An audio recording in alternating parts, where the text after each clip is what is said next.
Tonight, we celebrate Nurses Week as we dive into the world of paranormal beings in haunted hospitals. So sit back, relax, and don't be too scared to sleep. I can remember how she stalked around my bed as I lay in the hospital bed, teetering between life and death, as cancer ravaged my body at the time.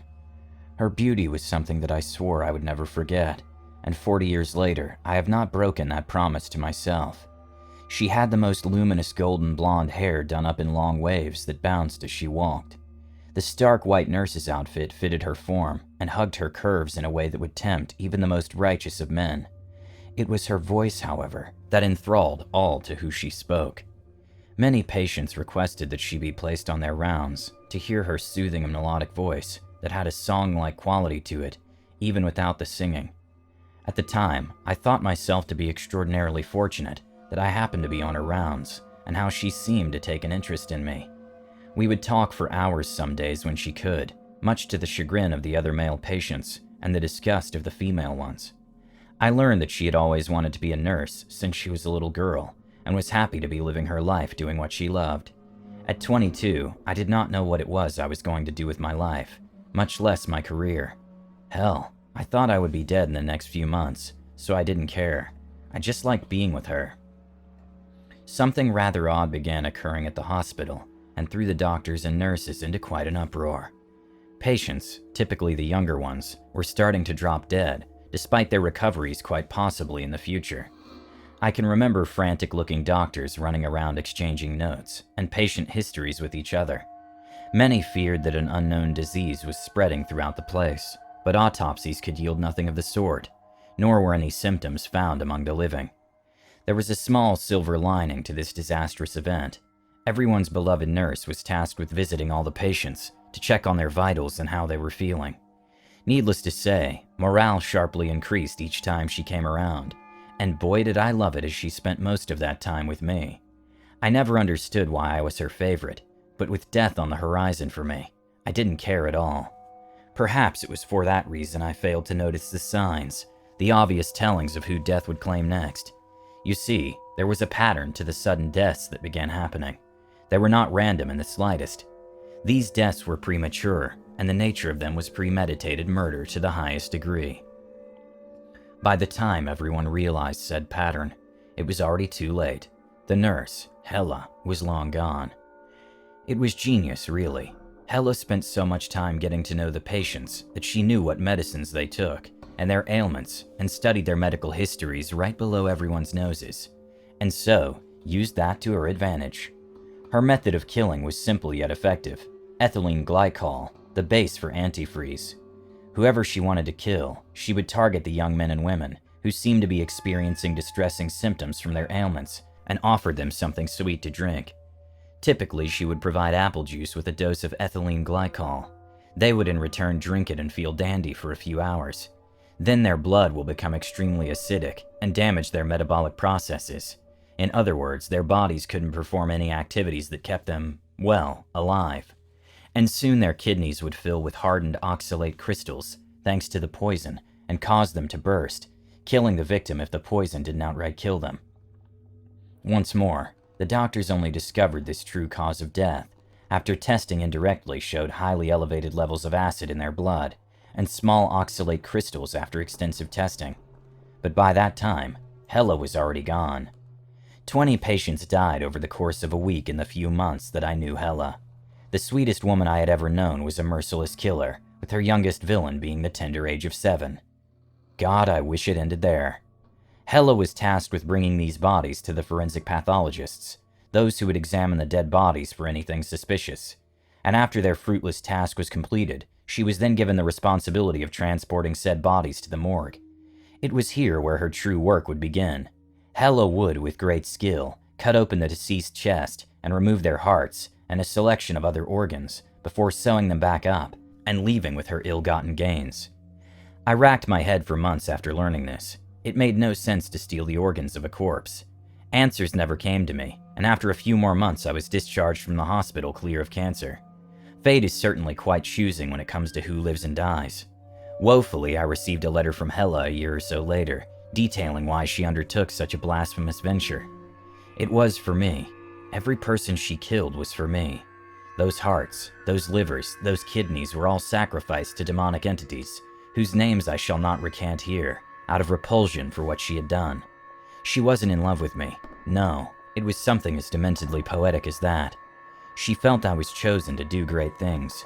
And by great, she said, and I quote, to lead the discarded masses together, to worship the Almighty in blissful unison. What she meant by that, I do not wish to know, nor will I ever, as she said she would kill herself shortly after sending the letter. I spent the next 49 years doing everything I could to not live up to the horrific expectations she had for me and what I do. At my advanced age, I think she was simply delusional, a psychotic woman who was broken by some unknown trauma that caused her to inflict pain on others. At the same time, though, I still fear what it was she saw in me that would cause her to do such things. I may be nearing the end of my life, but I cannot shake the feeling that she's won somehow. I just pray that I'm wrong in that assessment. I was a new nurse at our hospital and had only been working there for a couple of months. I had brought a patient of mine up to day surgery from the ER for an endoscopy, and they called back down and asked me to bring her family up because she only spoke Italian and not enough English, and they needed someone to consent for the procedure. After dropping them off, I walked past the waiting room to head back down the hall to the elevators. I took the back way to get to the ER, and the hallways are all deserted. It used to be the pediatric wing of the hospital, but that's all shut down for years, and the rooms are just empty and full of broken equipment, beds, and other things. As I reached the old nurses' station at the T-junction between the pediatric hallway and the hallway that goes to the elevators, I saw a little girl standing across from the nurses' station further down the hall. She had big pigtails, was wearing a brown dress and white shoes, holding a teddy bear. I thought perhaps she was a family member who had walked away from the day surgery waiting room.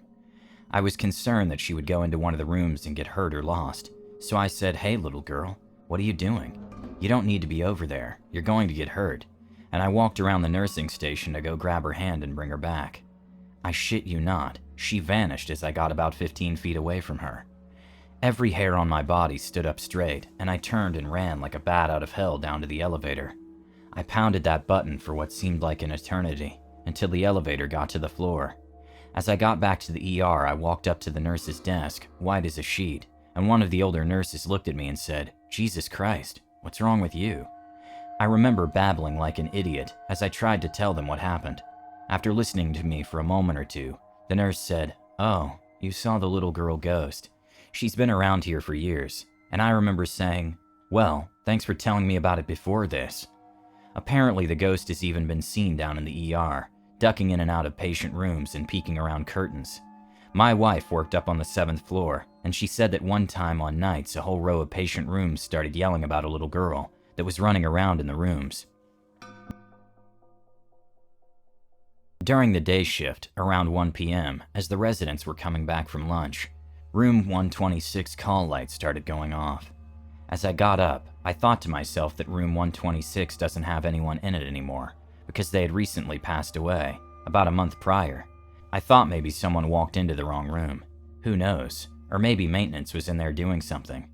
As I got to the room to open it, it was locked. I got the keys out of my pocket, opened the door, and all the lights were on, and the call light was still ringing and turned on. I turned off all the lights, including the call light, and thought maybe the string got stuck around the small nightstand below it, causing it to turn on. I moved the dresser to the opposite wall, made sure there was no AC or heat turned on, and took the string off the call bell. My boss heard it go off and asked me if whoever rang the call light was okay. I said yes and explained what had happened, and not even a minute after my explanation, it started ringing a second time. The same thing.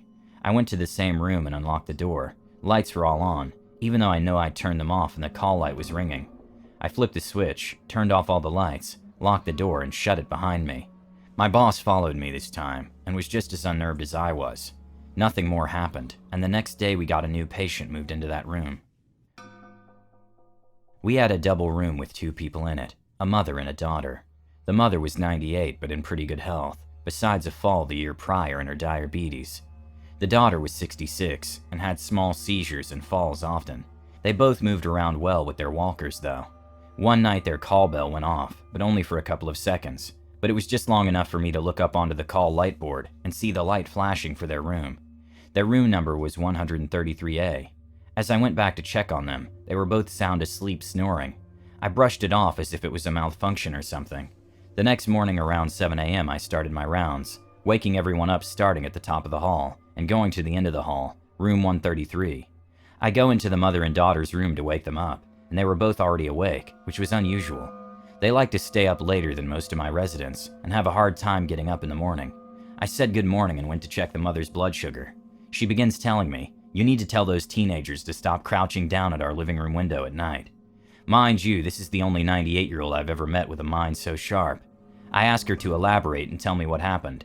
She said that every night this week when they crawl into bed, they can both see shadows outside their living room curtains, hearing people knocking and tapping on the glass, and having conversations with each other, laughing excessively, for sometimes 5 minutes continuously, and it's 3 teenagers. She said the first night it happened they kept saying, "Please let us in. We're cold. We need to use your phone and call our mom." She also said that last night she got up out of bed, turned on the light, and looked out the window to yell at them. She could see their shadows standing up only inches away from the window, and when she went to open the curtain, they crouched down right underneath the window. She also explained that the previous night when she opened the curtain, she only turned on the small lamp on the other side of the room, and she saw their faces peering in the window before they ran away, faster than she's seen anyone run. She explained their clothing as 90s style clothing, and said their eyes were completely black. She said it looked like one giant pupil, instead of a pupil with color around it. She was very adamant about what she saw.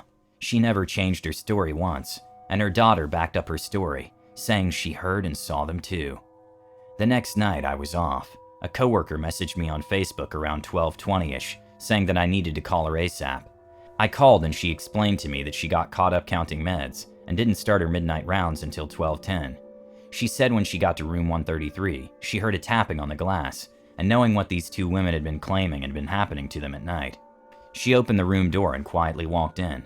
She got to the window and saw the same teenagers that the residents described, walking away from the window towards the street, except she said they weren't totally opaque. They were almost as if they were muddy or blurred, and not human as she described to me.